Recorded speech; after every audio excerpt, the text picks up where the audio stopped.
Hey everyone, this is Johnny. Today I'm going to bring to you my version of Nightmare Dolls. I've been watching a lot of YouTube videos lately on this certain deck profile, and I've realized that we all have very differing opinions. Recently, this deck went 4-1 in the tournament, and it actually topped another one. So I'm going to go ahead and show it off because I believe this is a really good way to run it. So the deck's going to revolve around Catherine and Alice and how they use their skills. You really do need all the pieces to actually get the combo off correctly. There are some things that you can skip, but for the most part, you're always going to want Alice, you're always going to want Leslie, and you're always going to want Catherine in the VG. So I'm going to start with the strides because they're really basic. So for me, I ran 4 Lunatech Dragon. And the reason being is because, I mean, there was really nothing else. You can run Clifford's, you can run Harry's, but I just figured that extra crit makes people drop a lot more than the other two. But yeah, so a 4-play set.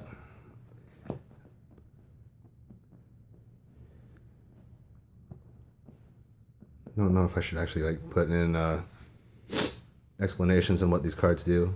Well, you know, I will. Okay, so Lunatech Dragon at GB3, he's a plus crit, but you actually have to, when you stride him, you actually have to activate on stride, flip, and then he gets all the effects. Okay, so he's a persona flip. And then his first effect is anytime a card from the soul gets put into the rear guard. So if anything gets called from soul, it gets plus 2k. That's really not what this deck is about, but it helps.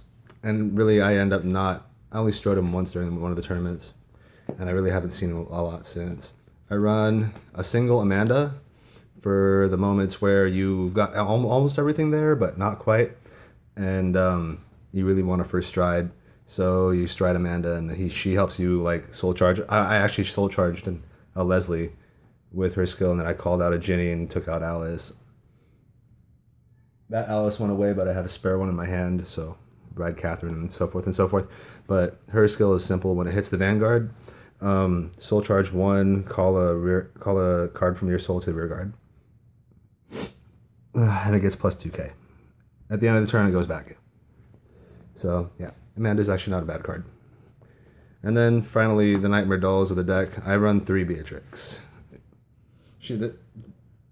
She's a very good enabler for the combo. She's not really needed, but she really, really helps. Her effect is simple. Whenever she is done attacking, like so, you can put 3 workeroids into the soul to activate her effect. She goes back to the G zone, flip face up. The Vanguard stays the same, and you get to call 2 rear guards from their soul. I think two workeroids. Yes, 2 workeroids. So you call 2 workeroids and Alice and Leslie, and there you go. You got the combo set. All right, so that's it for strides. I'm gonna go into the main deck and start with the G3s. So for Catherine, right? Because she's the mainstay. For Alice, if you don't know what Alice does at this point in Vanguard, then you've been missing out, or you're brand new. Okay, so I'm going to start with Alice first. Alice is an on-hit. On-hit, counterblast 1, calls something from the soul that's not Alice. Easy. Okay. Catherine's skill is when she's placed on the Vanguard, first of all, you can take a card from your deck. I think it's search for deck to 1 card, any card. So maybe an Alice, put it into your soul. That's when you ride her. And then you can stride, so forth and so forth. Her first effect is continuous. That's important. Continuous. All Alice on the field gain plus 1k. So she's now at 11k. And she gains the additional effect of if it doesn't hit, counterblast 1. And then if there is an Alice in your soul, which right now there is, then you can swap them. A lot of people think that you have to actually call her to an open rear guard. That's not the case. There's check timings because the both effects happen at the same time. So when you attack with Alice, she doesn't hit. You choose one, and then you call it to rear guard. You can call it in the same rear guard circle because you have to resolve the rest of the effect. That's how Alice works. And then It's really a big endgame finisher if you have like 5 counterblasts. And that's really like what you want to be doing after you got almost everything set up, is try to reach that 5 counterblast. Okay? So that's G3s. Let's go into G2s. So for the grade 2 is going to be a little different from like the online builds that I've seen so far. This one's staple though. It's Nightmare Doll Ginny. Now Ginny's she's also one of the combo enablers. If she gets called to rear guard, you can put her into the soul and then call an Alice. That Alice gets plus 5k. This is really important for when you're doing your Beatrix combo. And I sometimes forget too. So like if you have her in soul, don't call your Nightmare Doll Alice just yet. You call Ginny first, and then you use Ginny's skill to give Alice plus 5k. But yeah, that's why I run her. And I run 4. All right. Next up is 2 Silverthorn Marionette Lillian, kind of a counter to like a lot of 9k rear guards and stuff like that. Also, it's important because she's a workeroid, and you really want to max workeroids for Beatrix's skill. And the deck doesn't revolve around Beatrix. It's just it really helps when you want those workeroids out, and so you can finish off with Beatrix's skill. So I run 2. Now, there's a reason why I only run 2. Because this deck runs 10 G2s. The other G2 I run is Nitro Juggler. A lot of people say run 4 Brenda instead.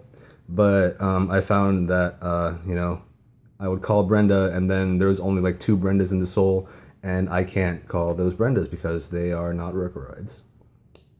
So I run 2 of him just in case. The random soul charging, it's not really a big of a deal. And I don't use the other clown either, so. Oh, by the way, yeah, he's the call and then soul charge. That's all he does. I do run Brenda's though, only 2. She's really cool. She's an act, so you can do it anytime during the main phase. You can leave her out there while you're setting up, and then all of a sudden use her effect. But her effect is you can put this card into soul and then call out a workeroid, and then if that workeroid goes back in, she comes back out. So she's kind of an extra, really, for the deck. Good if you need that Alice out, because you have 2 in the soul and you just strode Beatrix and you don't have 1 in your hand. So call her out, grab an Alice, and then there you go. Also, when that Alice does get put back into the soul from Beatrix or any other card that you used for Brenda, Brenda comes back out. So she's kind of like misdirection. Her second auto is what prevents her from being spammed. It's when she gets called from the soul, choose all of this unit's act and nullify it. Really good card. I didn't notice how good she was until I actually played with her. Alright, but that's it. That's 10 G1s, or 10 G2s, I'm sorry. Let me get into the G1s. So first off is I'm going to just flip them over. 4 Darkside Princess. You can run Hades Hypnotist to protect your rearguard Alice's, but I find that maxing out your CB is essential to this deck. If you can max out all of your counterblasts, and if you can manage to get to 5, then you've basically won the game. And it's what I've done for both tournaments. The one tournament I got a 4-1 and I lost in the last round is because I got grade locked. But that's Vanguard. Grade locks happen. So yeah, use 4 of the GPGs or Hades Hypnotist. Next up is for the Stride Enablers. I'm not going to explain her effect into detail because she actually, it's a Harry getter, but I don't have Harry. So, yeah. Next up is 3 Leslie. You can, and then the other card I'll show you, if you want to max Leslie, you can replace one with her. You actually do want her max because she's the, if Alice goes into soul, she's the restanding rearguard. And I'll show you a really neat combo when I go into the combo plays of this deck. But you want to run 3 because she restands for Alice, as Alice is the focus of this deck. 2 purple trapezes. This is a backup. It's a big backup. And one of the biggest things about it is it actually combos with Lunatic Dragon. That's really the only reason why I run 2. Some people choose not to run purple trapezes at all because it kind of interferes. But I chose to run 2 because I'm running Lunatex. That's the only reason why she's there. But we'll go into her in a second, because the last card is 2 Nightmare Doll Juliet. Very simple GB1. If she boosts, you soul charge. There's not much to say about her except for the fact that she's a workeroid. I don't really care about her skill too much. It's kind of a cool bonus, but really I'm using her because she's a workeroid, and workeroid G1s are far and few in between that are actually useful. Okay, so like if you want to, you could replace these purple trapezes with another Juliet and another Leslie. It wasn't really much of a problem for me. It's up to preference. Triggers. I'm going to start with 4 Poison Juggler. So I'll go into the combo later, but basically you put him into the soul to give Leslie 3k, and then she becomes a 10k booster. It's not that hard. It really isn't. But yeah, Poison Juggler.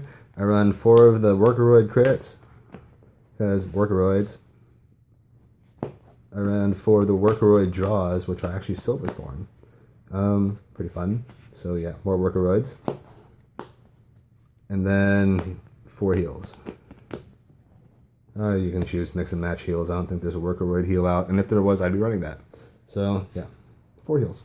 I've debated on running 2 because I would reach 5 damage and then damage check drive check a heal trigger, and then my combo is lost. So up to you. I'm gonna try play testing it with 2 heals, maybe later.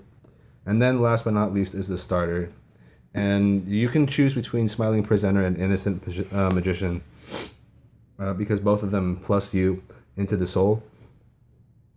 Smiling Presenter not so much, because she's kind of like Spark Kid Dragoon for Narukami, the grade 3 searcher, but I chose the GB1 starter Happiness Collector, and the only reason why is because I don't want to waste my CB early, because believe it or not, that 1 CB actually determines the pace of the game, and you don't want to be too defensive come time for you to stride Beatrix.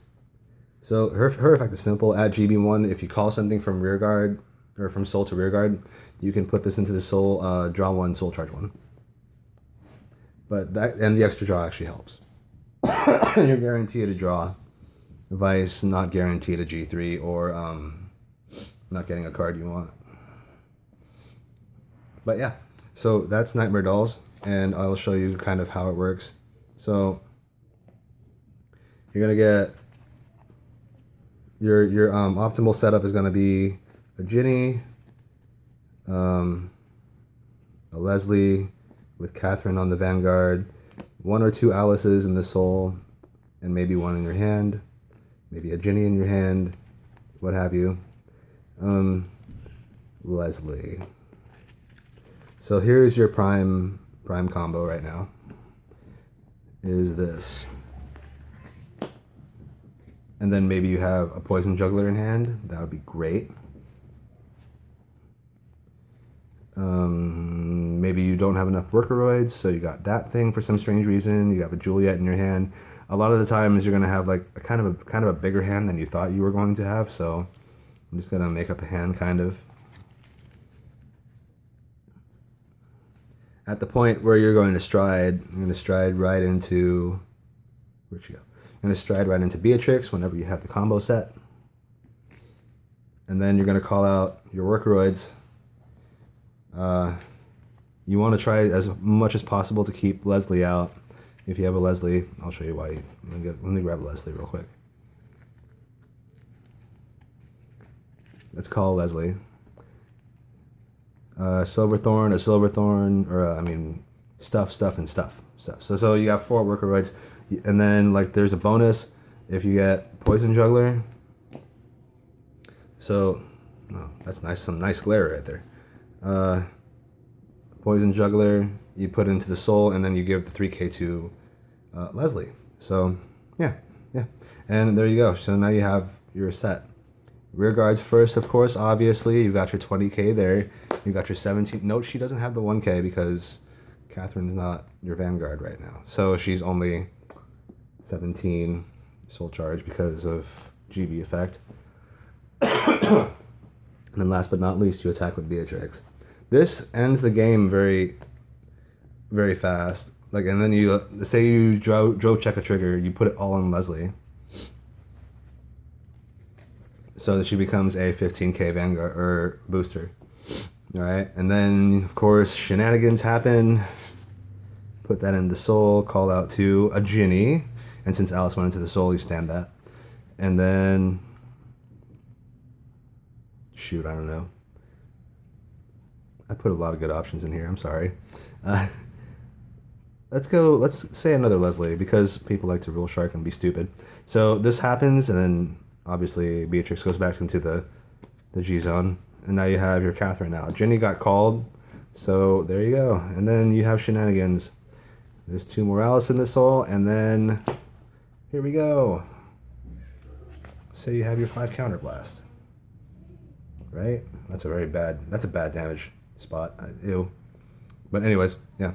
So she's at 16, she's at 15, and then you're hitting 31s all over the place, and then so forth and so forth. Didn't hit? Okay, fine. I'll just call out Alice again and swing for 26, and then, oh, it hit this time? Okay, well, I'm going to actually punish you some more because you let me hit, and call out Ginny, and then Ginny's skill activates, so I can call out Alice. And then hit you for 31 again, and then you still have counterblast for days. So the only thing there are a couple things that actually counter this deck is triggers actually counter this deck. So if you running into the situation where your opponent only has like 2 or 3 damage, triggers might mess up the set. So you're gonna want to watch out for that. Also, locks. Anything that locks will wreck this deck. Hopefully not too much, but really against like a CBD deck or even Messiahs, it really depends on who gets their effect off first. Mass rush decks like Ripples, Royals, Kagero, retire decks like Revengers might hinder you a little bit, but it really shouldn't. And then anything that likes to, pump itself up, this deck is good against it. So like the first 2 games I played in one tournament were 2 Tachikaze decks, and they like to bring their stuff back, and I just rushed the VG, and Catherine was there, Leslie was there, I had a 10k booster, and it was over from there. This third match was a Royal deck, and I made quick work out of that one. Because I let him hit. I let everything hit. And I got myself up to 5 damage, and then when I decided I needed to guard. And then by that time I had the combo in my hand. Link Joker was iffy. If he gets to try on you, then it's almost impossible to come back from that unless you're running Lunatic Dragon. But it really depends on who gets their skills off first. If CBD gets it off first, then you're going to be hurting for resources. But if you have the combo already, then you're going at it. And the last deck that I faced was a Revenger deck in one of the tournaments, and yeah, the same thing happened as the other Paladins. I let him hit me to 5 damage, and I just went from there. So that is my Nightmare Doll deck. This is kind of a riskier build than a lot of the ones that I've seen online, but it pays out well. And if you really want a deck that's kind of, I'm not even going to say cheap anymore because Alice's are expensive, but the rest of the deck is pretty cheap. Catherine's only like 4 or 5. So yeah, rate, comment, fix, maybe suggest, I don't know. I'm really happy with this build though. So all right, this is Johnny signing out. Later.